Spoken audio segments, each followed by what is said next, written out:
रोजगार युवाओं के बीच बहुत बड़ी समस्या बनी हुई है। अपने लिए एक सही रोजगार ढूंढना तो हर किसी का उद्देश्य होता ही है, लेकिन रोजगार मिलने के बाद व्यक्ति उसमें सुकून महसूस करे, यह जरूरी नहीं। इसकी वजह समझने के लिए आइए चलते हैं एक खूबसूरत कहानी की ओर, जिसका नाम है रोजगार की खोज। शहर में एक कॉलेज था जहां एक से बढ़कर एक होशियार लड़के पढ़ते थे। उन्हीं लड़कों में विनोद भी था, जो गांव में रहने वाले एक साधारण किसान का लड़का था।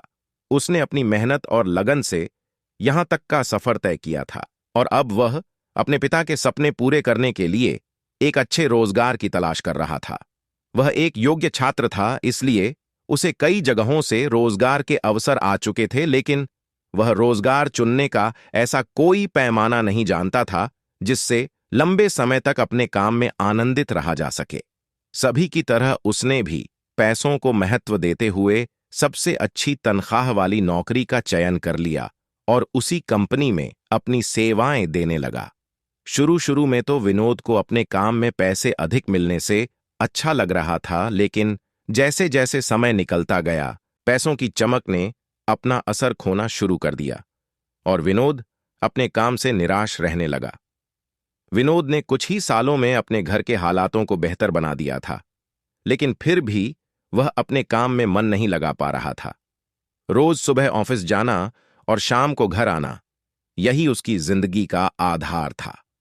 विनोद के पास बहुत से रोजगार के अवसर थे, लेकिन किसी भी जगह उसे पैसों के अलावा और कोई मोटिवेशन नजर नहीं आ रहा था।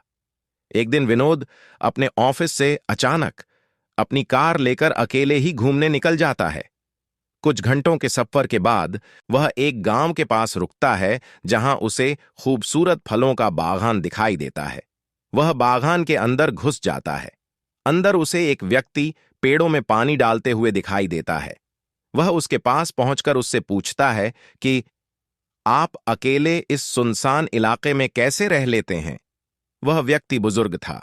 उसने मुस्कुराते हुए कहा कि तुम्हें लगता है मैं यहां अकेला हूं तो तुम्हारी गलत फहमी है। जरा नजर उठाकर देखो चारों तरफ, तुम्हें पक्षियों के मधुर गीत सुनाई देंगे, उड़ती हुई तितलियां खूबसूरती बिखेरती नजर आएंगी, और बंदरों की शरारत तुम्हें हंसने पर मजबूर कर देगी। और यही मेरी दुनिया है, जहां मैं कभी अकेला महसूस नहीं करता। विनोद को लगा कि शायद इस व्यक्ति को कोई रोजगार नहीं मिला होगा, इसलिए मजबूरी में आकर यहां खेती कर रहा है। इसलिए उसने पूछा कि आप कहां तक पढ़े हैं। लेकिन जैसे ही उस व्यक्ति ने अपनी शिक्षा का परिचय देना शुरू किया, विनोद की बोलती बंद हो गई। दरअसल वह व्यक्ति विश्व के सबसे बड़े कॉलेज से शिक्षित था और दुनिया की सबसे बड़ी कंपनी में कई सालों कार्य के अनुभव के बाद यहां पहुंचा था। विनोद को उस व्यक्ति की काबिलियत देखकर यकीन ही नहीं हुआ।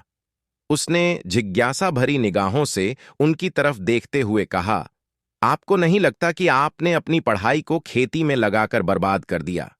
विनोद उनसे बात कर ही रहा होता है कि उसी दौरान सरकारी विभाग से कुछ कर्मचारी भी यहां पहुंच जाते हैं और वह किसानों के कार्यक्रम के लिए विशेष अतिथि के तौर पर इस व्यक्ति को आमंत्रित करने आए होते हैं।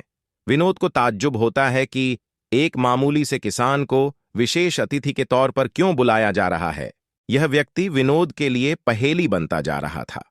सरकारी कर्मचारियों के जाते ही विनोद ने उससे हाथ जोड़कर कहा कि आप बताइए, आप कौन हैं। मुझे तो आप एक साधारण किसान की तरह दिख रहे हैं, लेकिन आपकी शिक्षा कुछ और कह रही है, और ये सब जो मैं देख रहा हूं ये तो मेरी सोच से परे हैं।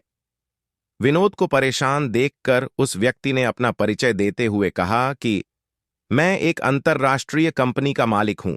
मेरी कंपनी हर साल करोड़ों डॉलर्स के फल का उत्पादन करती है, जिसे विदेशी बाजारों में अच्छे दामों पर बेचा जाता है, और अपने व्यापार से कमाए हुए धन को मैं वीरान पड़े पहाड़ी क्षेत्रों में फलों के पेड़ लगाने पर खर्च करता हूं, जिससे मुझे सरकार के समर्थन के साथ साथ जीव जंतुओं के परोपकार का भी आनंद प्राप्त होता है, और यही मेरी कामयाबी की चाबी है।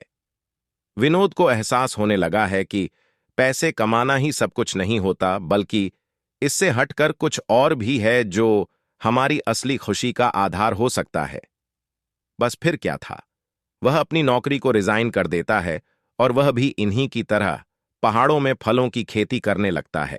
कुछ ही महीनों में विनोद की मेहनत रंग लाती है और पहाड़ फलों के पेड़ों से भर जाते हैं, जिससे विलुप्त हो चुके पक्षी वापस पर्यावरण में दिखाई देने लगते हैं।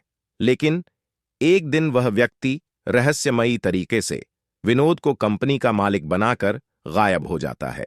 विनोद ने उनके जाने के बाद उन्हें खोजने की बहुत कोशिश की, लेकिन आज तक उनका कोई पता नहीं चला।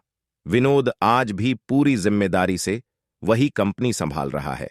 विनोद को अपने जीवन का उद्देश्य पता चल चुका था और इसी के साथ कहानी समाप्त हो जाती है।